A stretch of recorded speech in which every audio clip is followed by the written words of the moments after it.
முதல்ல வந்து 1500 போலீஸார் வந்திருப்பாங்களான்றது டவுட் தான். எனக்கு தெரிஞ்சு ஒரு 600 ல இருந்து 700 பேர் வந்திருக்கலாம். ஏஆர் போலீஸ், ஒரு 6 காவல் நிலையங்கள்ல இருந்து இன்ஸ்பெக்டர், எஸ்ஐ, 2 நார்த் ஜேசி, டிசி 3 பேரு. இது வந்து ப்ரொடக்ஷன் எப்போதுமே அது வந்து எல்லா என்னன்னா சுத்தி உள்ள மக்களுக்கு எந்த இடையூறும் இருக்கக்கூடாதுன்றது முக்கிய காரணமா இருக்கும். அதாவது ரவுடிங்களை அவங்க ப்ரொடக்ஷன் பண்ணல, சுத்தி உள்ள மக்களுக்கு எந்த பிரச்சனையும் வந்துடக்கூடாது, கடைகளை மூடுன்னு சொல்லி தகராறாயிடக்கூடாது. அது ஒண்ணு. ரெண்டாவது வந்து இந்த சாவுல இந்த டெத்துல வந்து வேற ஏதோ ஒரு கொலைகள் முன்னுரிமை காரணமான ஒரு கொலைகள் நடந்துடக்கூடாதுன்றதுல போலீஸ் வந்து ரொம்ப அதுல மெனக்கிடுவாங்க.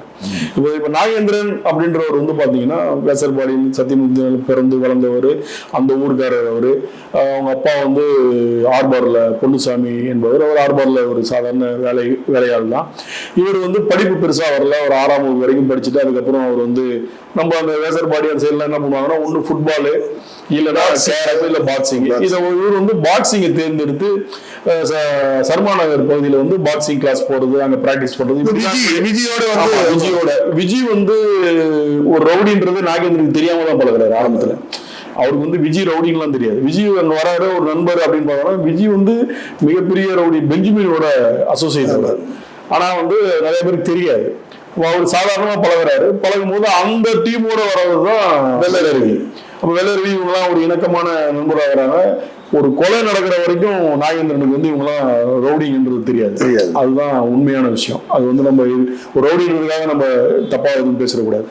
அப்படி இருக்கும் பட்சத்துல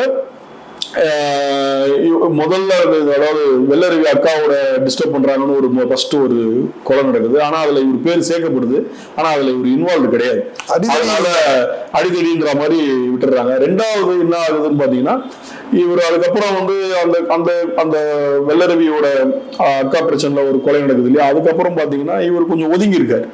விசாலாட்சி என்ற ஒரு பெண்மணியை கல்யாணம் பண்ணிட்டு குழந்தைங்க அப்படின்னு கொஞ்சம் ஒதுங்கி அந்த ரவுடிசத்துக்குள்ள வரல. அப்படி இருக்கும்போது 91 நினைக்கிறேன், எக்ஸாக்டா சரியா கணிப்பு கரெக்டா இருந்தா அந்த 90 அந்த வாக்குல வந்து பாத்தீங்கன்னா இவங்க வீட்டுல ஒரு ஃபங்க்ஷன் நடக்குது, நாகேந்திரன் வீட்டுல. அப்ப அங்க அந்த ஃபங்க்ஷனுக்காக வந்த பசங்க பார்ட்டி கேட்பாங்க இல்லையா, அந்த மாதிரி கேட்கும் போது அப்ப ஸ்டாலினி செயலாளர் அவர் அப்பெல்லாம் வந்து பிரைவேட் பார், அவர் வந்து வேசர்பாடியில ஒரு 2-3 பார் எடுத்து தொழில் பண்ணிட்டு இருந்தாரு. இப்ப அந்த பார்ல ஒரு ஒயின் ஷாப்ல போயிட்டு சரக்கு, அந்த ஒயின் ஷாப் இருக்கு, சரக்கு வாங்குறாங்க. சரக்கு வாங்கும் போது காசு வந்து அப்புறமா வாங்கிக்கொண்டாங்க. அதுல தகராறாகுது. அவரு சாலினி சண்முகம் வந்து அவங்களை திட்டி அனுப்பிச்சிடுறாரு.